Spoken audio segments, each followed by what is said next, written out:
Hechos capítulo 24. El juicio de Pablo ante Félix. Versículo 1. 5 días después descendió el sumo sacerdote Ananías con algunos de los ancianos y un cierto orador llamado Tértulo, y comparecieron ante el gobernador contra Pablo. El liderazgo judío, o sea, el sumo sacerdote Ananías y los ancianos, trajeron a un hombre llamado Tértulo, un abogado hábil, para que los representara en el caso. También dice, y comparecieron ante el gobernador contra Pablo. La presencia de los tres, o sea, Ananías, los ancianos, y un abogado experto en la corte de Félix, nos recuerda lo serio que era el liderazgo judío para conseguir una condena contra Pablo. Versículos 2 al 4. Y cuando éste fue llamado, Tértulo comenzó a acusarle diciendo: como debido a ti gozamos de gran paz y muchas cosas son bien gobernadas en el pueblo por tu prudencia, oh excelentísimo Félix, lo recibimos en todo tiempo y en todo lugar con toda gratitud. Pero por no molestarte más largamente, te ruego que nos oigas brevemente conforme a tu equidad. Dice, oh excelentísimo Félix, Antonio Félix comenzó su vida como esclavo. Su hermano Palas era amigo del emperador Claudio y a través de dicha influencia él subió de estatus, primero como niño, obteniendo la libertad, y después a través de intrigas, él llegó a ser el primer ex esclavo que se convirtió en gobernador de una provincia romana. Pero su mentalidad de esclavo se quedó con él, como vemos. Tácito, el historiador romano, describió a Félix como un maestro de la crueldad y la lujuria, quien ejercía los poderes de un rey con el espíritu de un esclavo. La ilustración dada por Tácito acerca de la vida pública y privada de Félix no es muy bonita. Operando dentro de las influencias de su infame hermano, Palas, el cual era un favorito del emperador Claudio, él se entregó al libertinaje y los excesos, pensando que él podía hacer cualquier acto de maldad con toda impunidad. Leemos, como debido a ti gozamos de gran paz y muchas cosas son bien gobernadas en el pueblo por tu prudencia. Estas que vemos aquí eran mentiras presentadas como una adulación, pues Félix no trajo paz o prosperidad a sus gobernados. En realidad, Félix había aplacado varias rebeliones con una brutalidad tan bárbara que se ganó el horror, no el agradecimiento de la población judía. En particular, este ordenó una masacre de miles de judíos en Cesarea, además de muchas casas judías saqueadas por soldados romanos. Es bueno mencionar acá que la adulación es un pecado frecuentemente descuidado, del que la Biblia habla más a menudo de lo que uno piensa. En Romanos capítulo 16 y versículo 18 se nos habla de quienes no sirven a nuestro Señor Jesucristo sino a sus propios vientres, y con suaves palabras y lisonjas engañan los corazones de los ingenuos.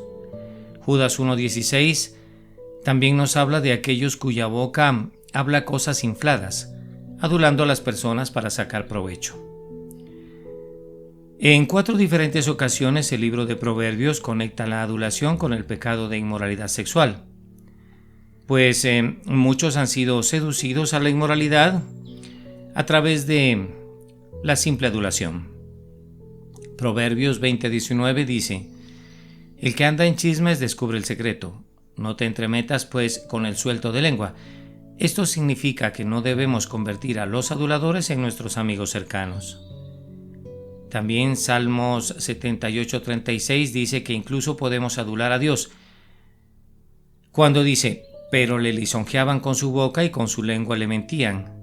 Cuando nosotros le damos alabanza a Dios sin sinceridad es adulación, y esto por supuesto Dios no quiere en nosotros.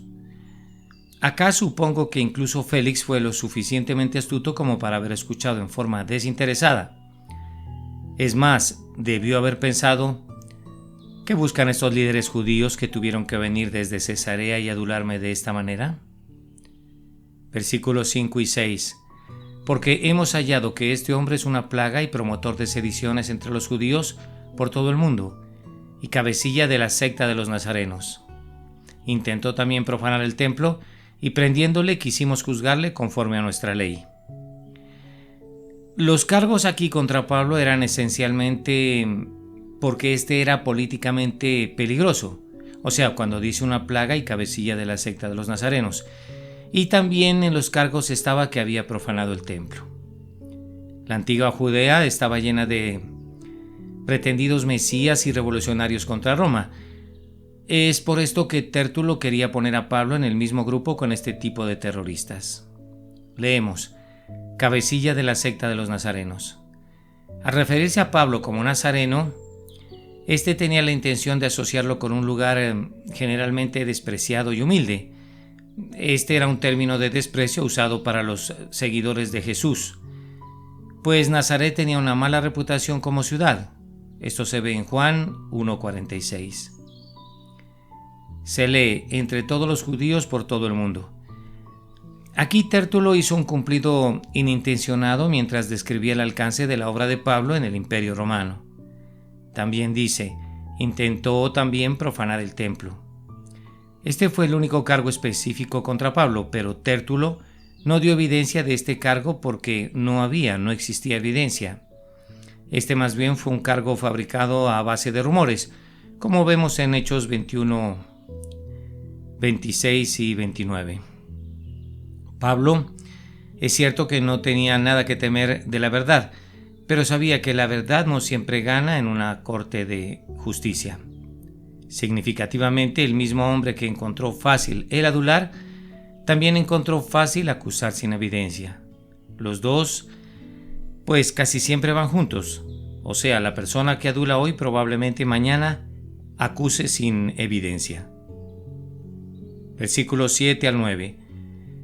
Pero interviniendo el tribuno Lisias, con gran violencia le quitó de nuestras manos, mandando a sus acusadores que viniesen a ti. Tú mismo, pues, al juzgarle podrás informarte de todas estas cosas de que le acusamos. Los judíos también confirmaban esto, diciendo ser así todo.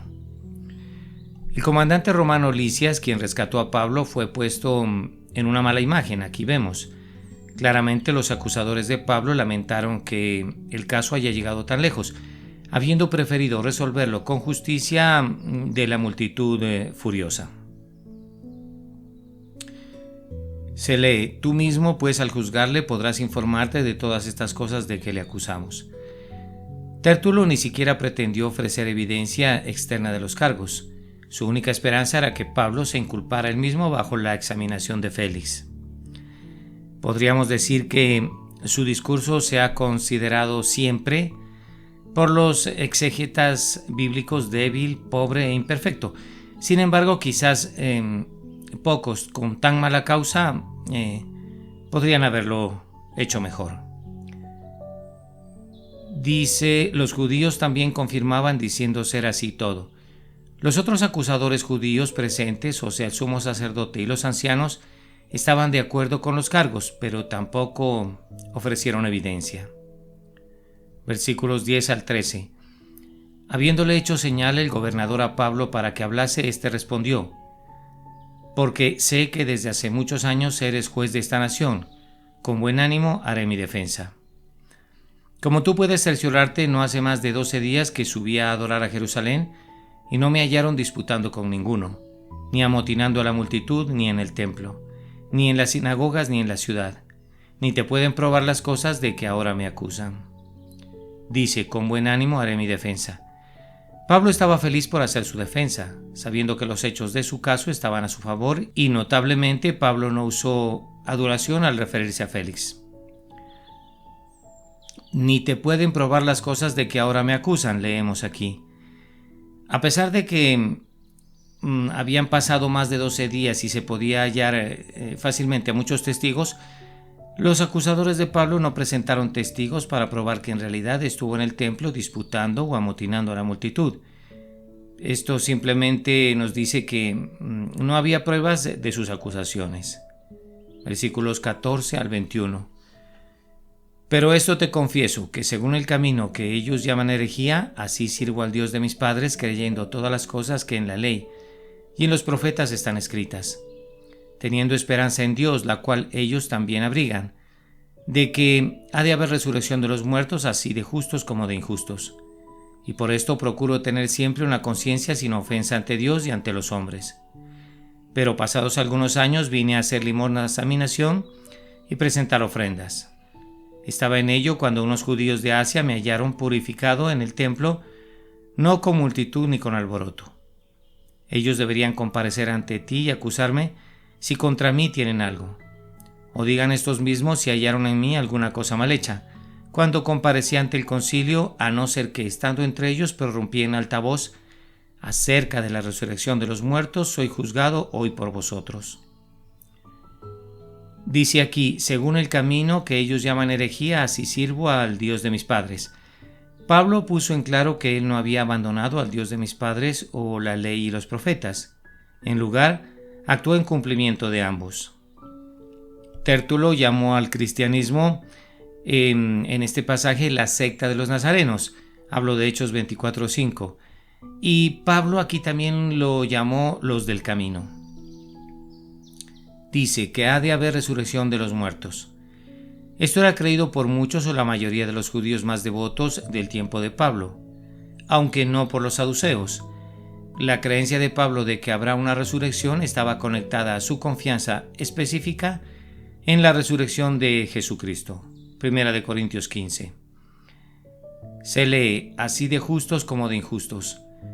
Pablo claramente creía en una resurrección tanto de justos como de injustos. La idea del sueño del alma o la aniquilación de los justos no es precisa de acuerdo con la enseñanza del Nuevo Testamento. Dice, vine a hacer limosnas a mi nación y presentar ofrendas. Esto se refiere a la recolección que hizo Pablo entre las iglesias gentiles del oeste por los cristianos en Judea. Esto también lo podemos ver en Gálatas 2:10, Romanos 15:26 y Corintios 8:9. Leemos, ellos debieran comparecer ante ti y acusarme si contra mí tienen algo. En esto Pablo le recordó a Félix que no había testimonio de testigos oculares para probar los cargos de sus acusadores. En realidad fue un punto fuerte en su defensa, pues la gente lo había acusado en primera instancia afirmando ser testigos oculares de su presunto sacrilegio, pero no se habían tomado la molestia de estar presentes. Porque Pablo estaba en lo correcto, él constantemente pedía evidencias en el caso, cosas que sus acusadores evitaban. Es así que vemos que los cristianos no deberían ser tímidos o avergonzados acerca de la verdad o de la evidencia. Si realmente estamos siguiendo a Dios, la verdad y la evidencia son nuestros amigos, no nuestros acusadores. Versículo 22 al 23. Entonces Félix, oídas estas cosas, estando bien informado de este camino, les aplazó diciendo, cuando descendiere el tribuno Licias acabaré de conocer de vuestro asunto. Y mandó al centurión que se custodiase a Pablo, pero que se le concediese alguna libertad y que no impidiese a ninguno de los suyos servirle o venir a él. Se lee, cuando descendiere el tribuno Licias acabaré de conocer vuestro asunto. Félix evitó tomar una decisión con la excusa de esperar más evidencia a través del comandante Licias. Sin embargo, Félix claramente tenía suficiente evidencia para tomar una decisión a favor de Pablo. Por eso dice, estando bien informado de este camino. Leemos, le concediese alguna libertad. Sin embargo, sabiendo de la inocencia de Pablo, Félix le concedió una libertad generosa, incluso mientras estaba bajo custodia. Félix intentó estar en un punto medio. Sabía que Pablo era inocente, pero no quería identificarse con el evangelio de Pablo y de los cristianos. Así que no tomó ninguna decisión y mantuvo a Pablo en custodia. Versículos 24 y 25. Algunos días después, viniendo Félix con Drusila, su mujer, que era judía, llamó a Pablo y le oyó acerca de la fe en Jesucristo. Pero al disertar Pablo acerca de la justicia, del dominio propio y del juicio venidero, Félix se espantó y dijo, ahora vete, pero cuando tenga oportunidad te llamaré. Félix quería que su esposa escuchara el testimonio de Pablo, como vemos, ya sea por curiosidad o para que ella pudiera aconsejarle respecto de este caso. Después de todo, él afirmó no tener suficiente evidencia como para una decisión. Se lee con Drusila, su mujer. Esta mujer era la hermana de Herodes, Agripa II y Berenice, mencionada en Hechos 25. Drusila era evidentemente hermosa, ambiciosa y tenía como 20 años de edad hasta ese punto. Félix la sedujo de su esposo y la convirtió en su tercera esposa. La moral relajada de Félix y Drusila ayuda a explicar los temas sobre los cuales Pablo precisamente les habló. Dice: pero al disertar Pablo acerca de la justicia, del dominio propio y del juicio venidero. Esos fueron los 3 puntos que Pablo usó cuando habló con Félix y Drusila. Estos son 3 puntos de los que muchos predicadores modernos evitarían hablar, especialmente al hablar con una figura de alta posición como lo era Félix. No sabemos con exactitud cómo Pablo desarrolló estos 3 puntos, pero podemos especular algo así. 1. La justicia que es nuestra en Cristo Jesús. 2. La necesidad de una ética cristiana, o sea, del dominio propio que evidentemente hacía falta en la vida de Félix y Drusila. Y 3. La responsabilidad eterna ante Dios, cuando dice juicio venidero. Acá admiramos la valiente predicación de Pablo, dirigida directamente a los problemas de la vida de Félix. ¿No es así que hoy en día podemos encontrar algunos que piensan que el mayor objetivo del ministro es atraer a multitudes y después complacerlos? ¿Cuán solemnemente, Señor, deberíamos de lamentar por nuestro pecado si sentimos que hemos sido precisamente culpables de esto? Hablo de haber complacido a los hombres. No, mis hermanos, siempre debemos tomar nuestros textos para poder llevar a nuestros oyentes la verdad con todas nuestras fuerzas y no engañarnos. También dice: Félix se espantó. Este mensaje, como podemos ver, espantó a Félix, pues al saber algo de su vida, al menos podemos decir que probablemente entendió el mensaje, pues el Evangelio debe hacer que aquellos que intentan rechazar a Jesús finalmente tengan miedo de esto. También dice: ahora vete, pero cuando tenga oportunidad te llamaré. Sin embargo, Félix no estaba dispuesto a declarar su decisión en contra de Jesús. En lugar de eso, rechazó a Jesús bajo el pretexto de retrasar su decisión.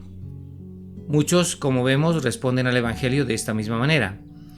Expresan su rechazo a través de un mismo retraso. Al retrasar su decisión de comprometerse con Jesucristo, están haciendo esto. Pero esto siempre no dejará de ser rechazo. La Biblia nos dice que vayamos hoy a Jesús en arrepentimiento y fe, cuando dice: he aquí ahora el tiempo aceptable y he aquí ahora el día de salvación. 2 Corintios 6:2.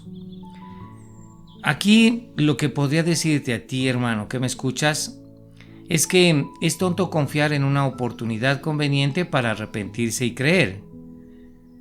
Pues tú dices generalmente en otra ocasión. ¿Cómo sabes, pregunto, que volverás a sentir lo que sientes en este momento? En este día quizás una voz está diciendo en tu corazón: prepárate para encontrarte con tu Dios. Y mañana esa voz será callada. Las alegrías de la pista de baile y del teatro y de las discotecas apagarán esa voz tarde o temprano que te está advirtiendo ahora y quizás nunca la escuches de nuevo. Todos los hombres sabemos que tienen sus advertencias y cada hombre que muere pues ha tenido una última advertencia.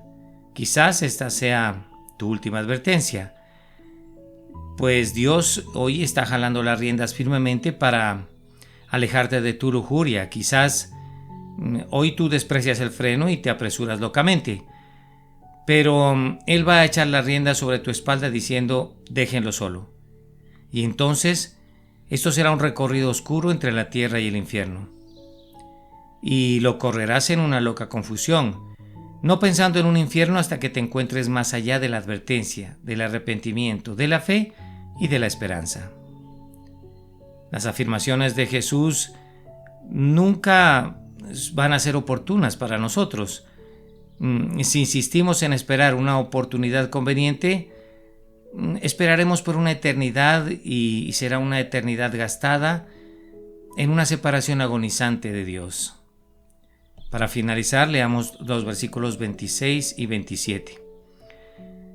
Esperaba también con esto que Pablo le diera dinero para que le soltase, por lo cual muchas veces lo hacía venir y hablaba con él. Pero al cabo de 2 años recibió Félix por sucesor a Porcio Festo, y queriendo Félix congraciarse con los judíos, dejó preso a Pablo. Dice, esperaba también con esto que Pablo le diera dinero para que le soltase. Aunque Félix se reunía muchas veces con Pablo, no lo buscaba honestamente, pues él esperaba ser sobornado, como vemos aquí. También dice al cabo de 2 años. Bajo la ley romana, el tipo de custodia bajo la cual estaba Pablo solo podía durar 2 años. Claramente Félix mostró que estaba dispuesto a quebrar esta ley romana, pues al custodiar a Pablo por más de 2 años. Dice, Félix dejó preso a Pablo. Félix vemos que se rehusó a soltar a Pablo, aunque sabía que era inocente. Él hizo esto por la misma razón que Pilato condenó a Jesús a sabiendas de su inocencia. Ambos actuaron por pura ventaja política, queriendo Félix congraciarse con los judíos. Para finalizar, podemos decir que, en cierto modo, las personas como Félix y Pilato son los ejemplos más auténticos de aquellos que rechazan a Jesucristo. Ellos saben lo que es correcto, pero se rehúsan a hacerlo por puro temor a los hombres. Por lo tanto, tienen una falta de valor, podemos decir con seguridad, eternamente fatal. Oremos. Padre y buen Dios, Señor de los ejércitos, amado Salvador, gracias por esta palabra tan bonita con la que has llegado a nuestros corazones en este preciso día. Y más que gracias, Señor, pedirte que la quemes en la tabla de nuestro corazón, que perfore, Señor, nuestra mente hasta que esta palabra quede en un lugar donde nada la pueda conmover. Y que aprendamos a través de esta palabra a ser firmes delante de las naciones y de los gobernantes cuando estos nos lleven a los tribunales, Señor. Es esta palabra la que nos va a volver valientes, amado Dios. Delante de ti, Señor, no podemos sino ser eso, nada menos que valientes. Cuánto te amamos y cuánto te bendecimos y cuánto adoramos tu nombre, amado Jesús, porque tú diste tu vida por nosotros allí en la cruz y derramaste hasta la última gota de sangre para que nuestros pecados sean perdonados. Tú hiciste el sacrificio perfecto que necesitamos en nuestra vida para que ese bulto de culpa se caiga de nuestras espaldas como cayó de las espaldas del peregrino. Señor, y que nosotros miremos hacia Sión y pronunciemos las palabras de Juan Bunyan cuando dijo vida, vida y vida eterna. Cuánto amor emana de nuestro corazón por ti, Señor, porque nos has dado tus ejemplos exactos a través de tu palabra aquí en la Biblia, como son los ejemplos de estos misioneros empecinados, fuertes y poderosos como era Pablo y todos los apóstoles y discípulos, porque ellos pudieron colocar tu nombre en alto y no lo negaron inclusive hasta la muerte. Ellos se regocijaban en ti, amado Dios, se regocijaban en tu espíritu y en tu ser, te representaban dignamente, y es por eso que tú no los vas a negar en el reino de los cielos, Señor, porque ellos no te negaron a ti, y es eso lo que pedimos. Perdón de nuestros pecados y fuerzas, amado Dios, para representarte a ti dignamente. Nunca echarnos para atrás, porque el obrero que pone las manos en el arado y mira hacia atrás no es apto para la obra, y le ocurrirá lo mismo que a la esposa de Lot, será convertido en estatua de sal. Señor, que no miremos atrás nunca, nunca que hagamos eso, Señor, sino que miremos hacia Sión, hacia la nueva Jerusalén y digamos vida eterna, porque el perdón ha sido concedido. Ahora sí necesitamos la gracia, amado Señor, para poder seguir contigo hasta el final. Amén.